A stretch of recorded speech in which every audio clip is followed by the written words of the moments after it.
a Swedish police officer put his career and even his liberty on the line. In Sweden, even the truth can get you jailed for hate speech, to give his countrymen what he viewed as an urgent warning.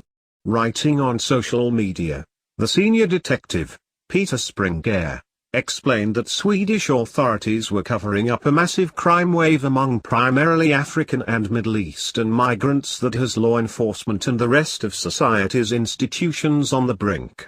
The revelations, subsequently echoed by another officer who stepped forward to confirm Springer's report, blew a giant hole in the Swedish government's imploding narrative. Making matters worse for the narrative, a violent riot broke out on February 20 after an arrest in the immigrant-dominated Stockholm suburb of Rinkeby, an area that has seen frequent migrant riots, car burnings, shootings, and other chaos in recent years. The explosive revelations and developments came just weeks before President Donald Trump, after speaking at a rally in Florida, came under intense fire from the establishment media and Swedish politicians for a remark suggesting Sweden had suffered adverse effects from the tsunami of third world immigration in recent years. You look at what's happening in Germany. You look at what's happening last night in Sweden. Sweden, who would believe this? Sweden. They took in large numbers and they're having problems like they never thought possible, Trump said somewhat clumsily, saying, "We need to keep our country safe." Trump later clarified that he was referring to a Fox News story on immigration and its effects in Sweden. Swedish politicians, government-funded Swedish media outlets, and far-left US establishment media organs all feigned shock, pretending that Sweden was absorbing the hundreds of thousands of migrants without a hitch. Some especially dishonest media even claimed, falsely, that Trump had cited a non-existent terror attack that allegedly struck Sweden the previous day. But while official statistics and statements by government officials suggest everything is fine, Swedish crime statistics claim that crime numbers in recent years have been essentially in line with past years. Springer and a growing body of evidence indicate that the truth is less rosy than Swedish politicians and bureaucrats would like people to believe. The Swedish officer turned whistleblower, a 47-year veteran of law enforcement, painted a picture of absolute chaos, and that is just in the small town of Örebro with just over 100,000 residents. Here we go. This is what I've handled from Monday to Friday this week: rape, robbery, aggravated assault and rape, extortion, blackmail, assault, violence against police, threats to police, drug crime, drugs, crime, felony, attempted murder, rape again, extortion again and ill treatment, Springer wrote, expressing despair amid what he described as a society on the brink of collapse. The suspects, he continued, are virtually all African and Middle Eastern migrants. Suspected perpetrators: Ali Muhammad, Muhammad Ali, again, Christopher, Muhammad Ali, again and again, Springer continued, noting that the solitary Swedish name, Christopher, did sneak in on the edges of a drug crime. Countries representing all the crimes this week: Iraq, Turkey, Syria, Afghanistan, Somalia, Syria again, Somalia, unknown country, Sweden. Half of the suspects, we can't be sure because they don't have any valid papers. Which in itself usually means that they're lying about their nationality and identity. He noted that the week-long crime spree he described was only in Örebro, a once peaceful Swedish town not too far from Stockholm that was once primarily notable for a medieval castle popular with tourists. But other Swedish cities are also on the brink. Last month, for example, the police chief in Malmö, one of Sweden's largest and most immigrant-heavy cities, more than a third of the population is foreign-born, not including the children of immigrants, pleaded for help amid a wave of murders, bombings, rapes, assaults, and more. We cannot do it on our own, Chief Stefan Sintuus wrote in an open letter, describing an upward spiral of violence. The city of about 350,000 had 52 bombings with grenades last year, up from 48 the year before, according to statistics from the Swedish police. According to Springer, the crime wave associated with primarily Islamic migrants has law enforcement on the brink. These crimes occupy 100% of our investigative capacity, he added. And it is hardly just law enforcement that is struggling to cope. Our pensioners are on their knees, the schools are in chaos, healthcare is an inferno, the police have been totally wrecked, etc., etc. He continued in his post, which has been shared on social media more than 20,000 times since being posted on February 3 and sparked headlines around the world. All of his revelations, which were subsequently confirmed by another officer who stepped forward, would seem to be at odds with the harmonious picture painted by Swedish politicians, government-funded media outlets, the tax-funded agency that is charged with promoting a positive image of Sweden abroad, and even official statistics. More than a few media organs in Sweden and the United States pointed to official statistics compiled by the government to make the case that crime rates have largely remained flat in recent years amid a massive influx of around 200,000 Islamic migrants. But Springer, well aware of the government's numbers, suggests that manipulation, deceit, and a gag order are at work. What I will write here below is not politically correct. But I don't care, he said in the opening of his post. What I'm going to reveal to all you taxpayers is prohibited for us state employees to say. It tends to result in a loss of career and salary. Even though it's true. I don't care about all of this. Will soon still retire after 47 years in this career. I will now and every week from now on report in detail what is keeping me busy as a lead investigator at the Severe Crimes Unit in the Örebro Police Department. It's not going to be in harmony with the opinion of Swedish National Council for Crime Prevention or other leftist criminologists' perception in the general debate. We all know why, but no one dares to say the reason, he said about society's institutions being on the verge of breaking down.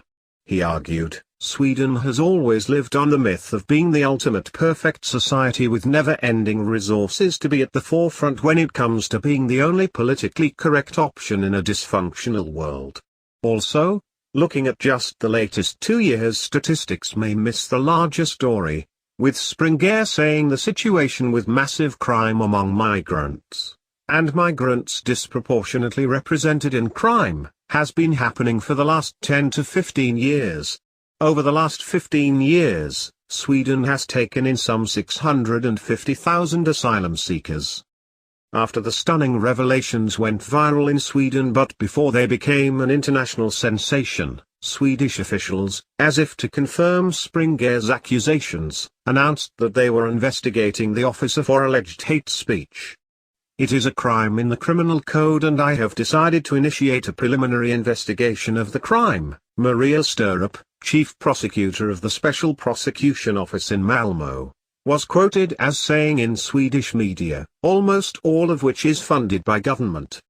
How she concluded that it was a crime before an investigation and prosecution was not immediately clear, but truth is not a defense to the charges. The justice system even claimed the Bible was a violation of draconian Swedish speech laws. Eventually, with the story making headlines around the world, prosecutors dropped the case, probably hoping to avoid a follow-up scandal involving the government's draconian restrictions on freedom of speech. The Swedish government does not keep crime statistics by immigration status or national origin.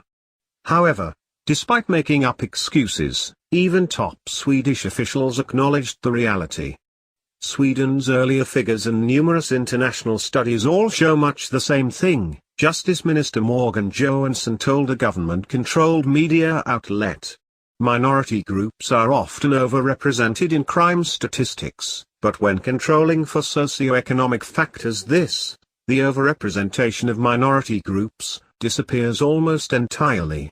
In other words, it is because they are poor. Of the 163,000 refugees who arrived in Sweden in 2015, less than 500 had found jobs by summer of 2016. Despite the lack of official numbers, another officer also went public with similar accusations after Springer was viciously attacked for reporting his observations to the public. I share Peter's views on this infected issue 100%, declared Gothenburg police officer Thomas Eisenloff, who has worked in law enforcement for more than 43 years. Our leaders do not dare to take a position in any direction. As you can see, there is no high-ranking official who has dared to give Peter backing. Instead, Code 291 was introduced, which cover all information about the immigration-related crime. Just look at the photo ban at the police station. Frightening in Sweden today. To top it all, the police chief himself reported it to the authority, Eisenloff continued. Instead of supporting his staff. Otherwise heads become relocated if they are not dancing in front of the national police chief's barrel. The Swedish public has to be told all the facts now. I understand that the younger officers may not dare to go out and criticize the leaders, or go out openly and support Peter. Then it is over for a future career. Then, when they apply for jobs, they will be classed as disloyal to the employer. I myself will soon retire, so they can criticize my opinion. I have previously been called in for correction when I had opinions on this forum.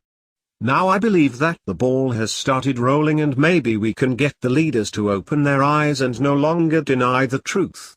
All of that happened before Trump spoke to supporters in Melbourne, Florida, over the weekend to warn about the consequences of the globalist-engineered mass migration that has swamped Europe in recent years after turning into a veritable tsunami amid the globalist scheming in Syria and Libya. Much of the establishment media, which Trump has increasingly, and accurately, dismissed as fake news, even tried to peddle fake news surrounding his comments. In fact, countless pseudo-mainstream media outlets claimed Trump had invented a terror attack in Sweden, when he said no such thing, further confirming their reputation as deceitful purveyors of fake news. Trump and White House officials all later explained that Trump was talking about rising crime and other problems, not a specific terror attack, facing Sweden and other countries. There have been a number of high-profile attacks in Europe over the last few years. Trump himself later took to Twitter and pointed out that he was referring to a Fox News segment that highlighted the effects of mass migration on Sweden, not a terror attack that the media falsely claimed he had referred to. He also took the opportunity to blast the media again.